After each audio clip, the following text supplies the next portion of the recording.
Hola. So, for the verb gustar, which is also a part of Lección 2, Estructura 2.1, I'm going to recommend you go to studyspanish.com, click on grammar, and you've got lots and lots of units on the left, which these are all excellent. So if you ever want to spend any time in them, go for it. Unit 4, verbs like gustar, it's number 48.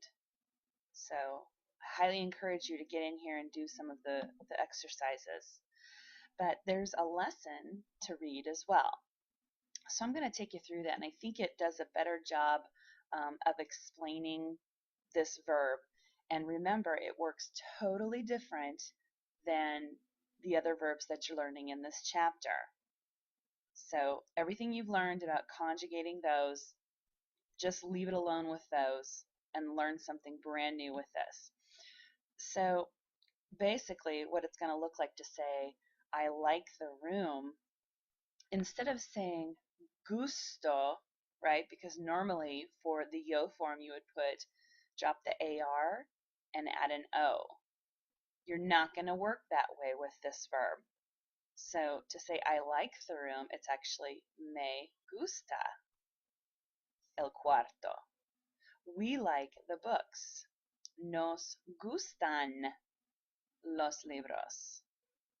So in English, it's I like the room and we like the books.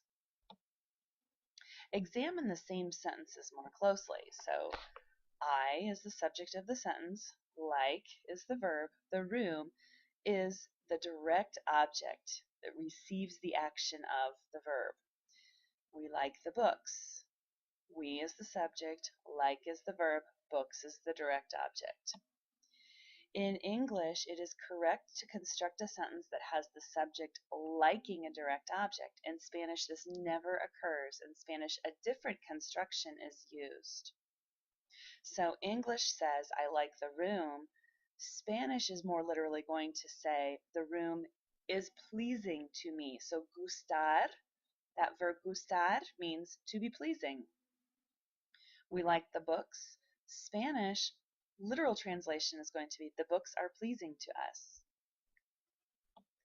The first thing you need to notice is that both versions really mean the same thing. They are merely different expressions of the same idea. This idea is that it's about my feelings with regard to the book are positive. I like the book is pleasing to me, right? Essentially saying the same thing. The second thing to notice is that in English, the subject of the sentence is the person, so I or we, while in Spanish, the subject of the sentence is the object, room, books. The room is pleasing to me. I like the room. This is the Spanish phraseology, the room is pleasing to me. So the subject will be the room. Here's how we say it in English. I like the room. So the subject is I. So it's backwards. Finally, notice that while the English sentence has a direct object, the Spanish sentence has an indirect object. So the room is pleasing to me. To me is an indirect object. I like the room. The room is a direct object. Let's study the following example. Me gustan los libros. Literal translation, to me are pleasing the books. So to me are pleasing the books. But don't think of it like that.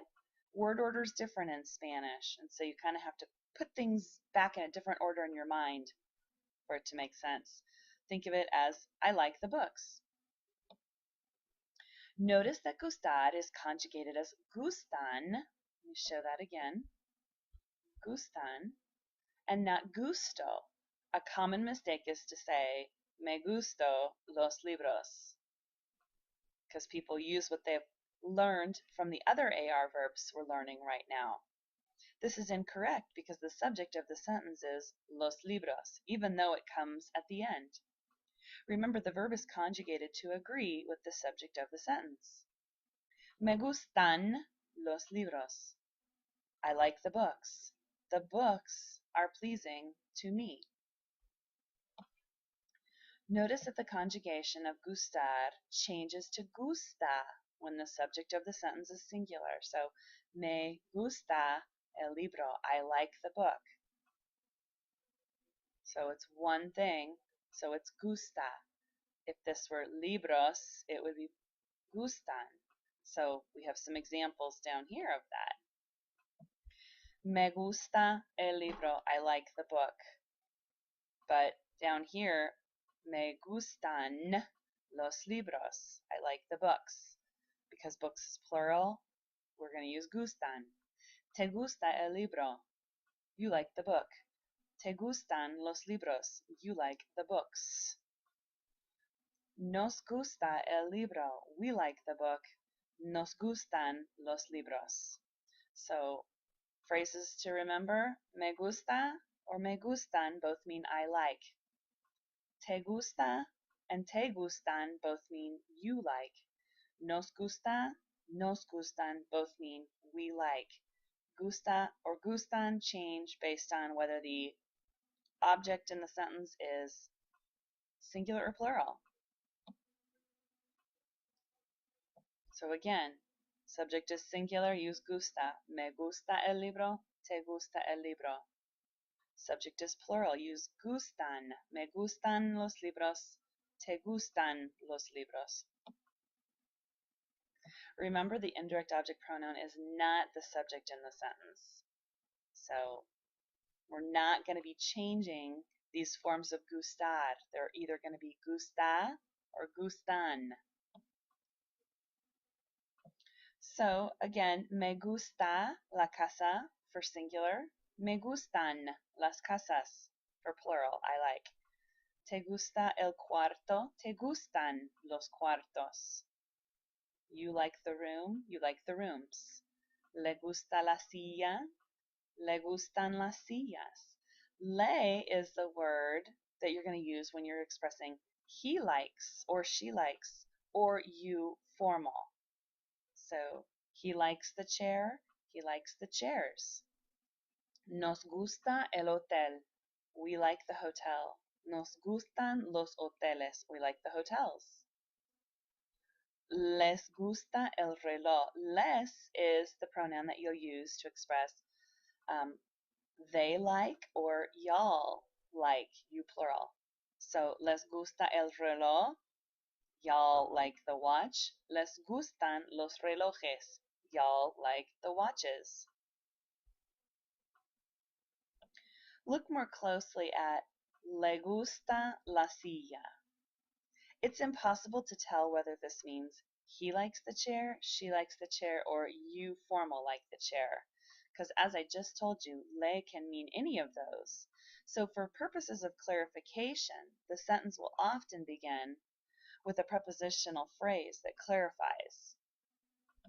So you might say a él, and this a is necessary in these types of sentences. A él le gusta la silla.